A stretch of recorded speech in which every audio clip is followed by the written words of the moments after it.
peau, l'organe le plus grand et le plus lourd du corps humain, est composée de plusieurs couches de tissus. Elle est la première barrière de protection de l'organisme contre les agressions extérieures que sont les bactéries, les rayons de soleil, la pollution. Qu'elle soit blanche ou noire, chaque peau réagit de façon particulière à l'environnement dans lequel elle se trouve. Si les peaux claires sont à risque élevé de cancer cutané et les peaux noires mieux protégées contre les rayons du soleil, alors il existe des réactions spécifiques à chaque type de pigmentation. Lorsque la barrière de la peau est perturbée par n'importe quel facteur, son apparence saine est altérée, ce qui provoque des affections cutanées, encore appelées maladies de peau. Au nombre des affections cutanées, nous avons l'acné qui est une maladie inflammatoire chronique. Elle débute généralement à la puberté et touche majoritairement les adolescents, mais aussi les adultes. Des millions de personnes souffrent de cette maladie au Bénin. Dans ce magazine, il est question des affections cutanées, en particulier l'acné et de ses traitements dans les médecines traditionnelles et modernes.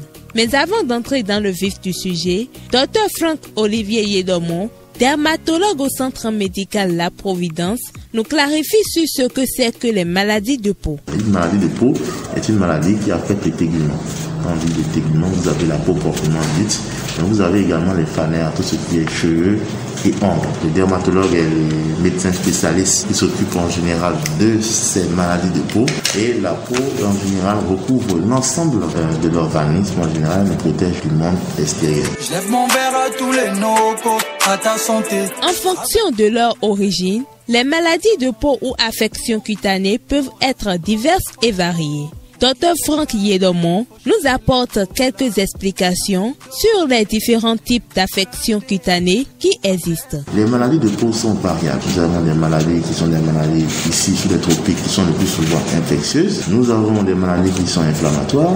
Nous avons des maladies qui sont génétiques. Nous avons des maladies qui sont même des psychodermatoses. Et nous avons des maladies qui sont très variables. Parmi ces maladies de peau, nous avons l'acné qui affecte bon nombre de personnes, surtout les jeunes. Face à la question de savoir ce que nous pouvons comprendre par l'acné, Dr Marie-Josée Jourdan du Centre national hospitalier et universitaire CNHU de Cotonou nous répond. L'acné, c'est une chaîne de réactions moléculaires qui va induire un phénomène inflammatoire et finalement les canaux pilosébacés, ils vont s'inflammer. Le gras que la peau fabrique va justement, ce sébum, devenir irritant. Il va y avoir dans ces canaux une accumulation de débris cellulaires, de cellules mortes et puis surtout une colonisation par les bactéries. Donc tout ce phénomène inflammatoire va avoir envie de sortir, mais justement le canal s'est un petit peu bouché à la sortie, il y a un embouteillage et ça crée des petits volcans sur la peau, c'est les boutons. Maladie inflammatoire du follicule pilosébacé de la peau. Cette pathologie peut être causée par plusieurs facteurs provenant de la personne affectée ou bien même de l'environnement dans lequel elle se trouve.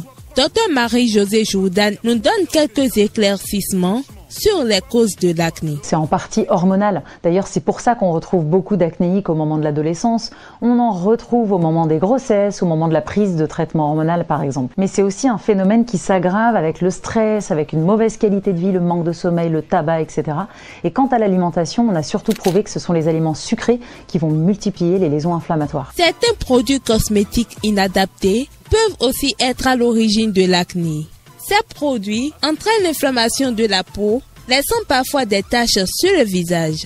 L'esthéticienne Gloria Adjagbo nous en dit plus. Ce sont les crèmes contour des yeux. Une crème contour des yeux, très souvent, celles et ceux qui vont se tourner vers ce type de produit sont des personnes qui vont remarquer qu'elles ont des cernes, qu'elles ont le contour des yeux trop sombre ou trop creusé et vont vouloir pallier à ce problème-là. Les derniers produits dont on va parler, ce sont les masques hydratants. Il s'agit de ces masques-là, donc en tissu, qui sont imprégnés de produits et qu'on va appliquer sur sa peau avec l'intention d'avoir une peau plus rebondie, plus éclatante. L'acné est une maladie de la peau qui a d'énormes répercussions sur les personnes atteintes car elle modifie leur image corporelle.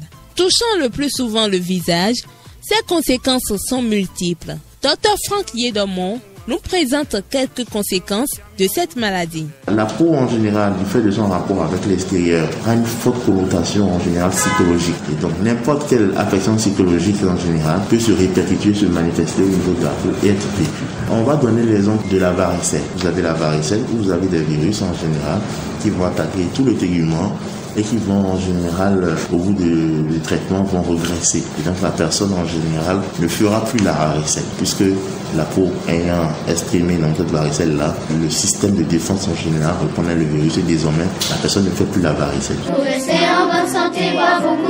Par ailleurs, les réalités de cette maladie de peau diffèrent d'un organisme à un autre. La maladie acnéique combine différents types de lésions qui dépendent de l'importance de la rétention du sébum.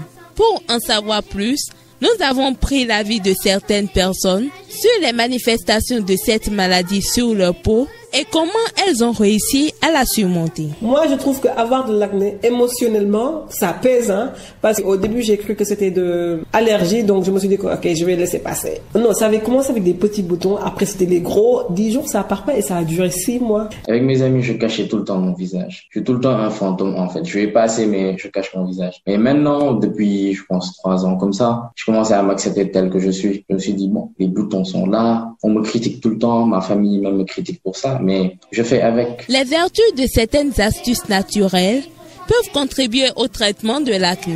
La composition de ces remèdes peut traiter efficacement cette maladie de peau et empêcher l'apparition de nouveaux boutons. Pour éradiquer ce mal, il existe donc plusieurs traitements issus de la médecine traditionnelle. Esther Jakpo, spécialiste en produits bio, nous donne quelques astuces simples pour soigner l'acné et leur signification. Le citron, il a plein de vertus et il va vous aider à vous débarrasser des bactéries qui favorisent l'acné sur le visage. Donc vous prenez un citron frais, vous le pressez sur du coton ou du coton-tige comme vous voulez et vous allez appliquer sur le bouton ou sur la zone atteinte par l'acné le vinaigre de cidre. Alors le vinaigre de cidre, on en a tous un peu dans notre cuisine, donc c'est pareil, vous en mettez sur le coton ou sur le coton-tige et vous appliquez sur la zone concernée. À la santé des gens que j'aime. De même, certaines plantes médicinales favorisent le traitement de cette maladie. Végétales de type herbacée, ces plantes fabriquent de nombreux composés chimiques et agissent sur le corps humain de la même manière que les médicaments. Monsieur Innocent Dagba, tradithérapeute et herboriste dans la ville de Ouidah, nous parle des plantes médicinales pouvant être utiles dans le traitement de cette pathologie ainsi que leurs fonctions. Kekesu assoir, en plus, assouma. Et puis, on triture les 2 feuilles. L'eau qui sort dedans, tu ne commences pas à passer sur l'emplacement. 2 à 3 jours. Mais ça va 1 semaine, ça se calme. Ça veut dire, si tu veux purifier ton sang, tu prends les 2 plantes. Maintenant, on torche dans c'est antibiotique. Oui, ça guérit beaucoup de maladies. Et puis, on prépare ça et puis on peut boire. Dans le domaine moderne, les traitements sont variés. Ils peuvent être à base orale ou sous forme de crème ou de gel. La consultation préalable d'un dermatologue est nécessaire.